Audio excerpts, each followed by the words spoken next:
గుడాల తరపున భారత రాజ్యాంగ నిర్మాత, భారతరత్న డాక్టర్ బిఆర్ అంబేద్కర్ గారి జయంతి సందర్భంగా హృదయపూర్వక నివాళులు. ప్రతివాడికి హక్కులను పంచినవాడు, తను రాసిండు రాజ్యాంగం దేశం కోసం, తను చేసిండు పోరాటం అందరి కోసం.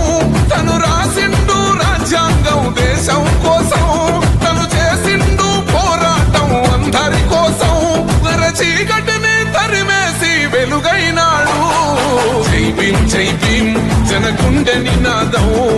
చరిత్ర రాయడమే కాదు, దేశ భవిష్యత్తును డిజైన్ చేసిన మేధావి అంబేద్కర్ గారు. ఆయన గురించి ఈ 4 విషయాలు ప్రతి భారతీయుడు తెలుసుకోవాలి. ముంబైలోని ఆయన నివాసంలో ఆయనకు ఒక సొంత లైబ్రరీ ఉండేది.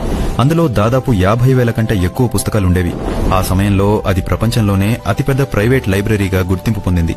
అంతేకాదు, మన భారత జెండా మధ్యలో అశోక చక్రం ఉండాలని సూచించింది కూడా అంబేద్కర్ గారే. అది ధర్మానికి, ప్రగతికి చిహ్నంగా ఆయన భావించారు. అంతేకాదు, భారతదేశంలో పెద్ద పెద్ద నదీ లోయ ప్రాజెక్టులైన దామోదర్ వ్యాలీ, హీరాకుడ్ మరియు సోన్ రివర్ ప్రాజెక్టుల వెనుక ఉన్న అసలైన మేధావి అంబేద్కర్ గారే.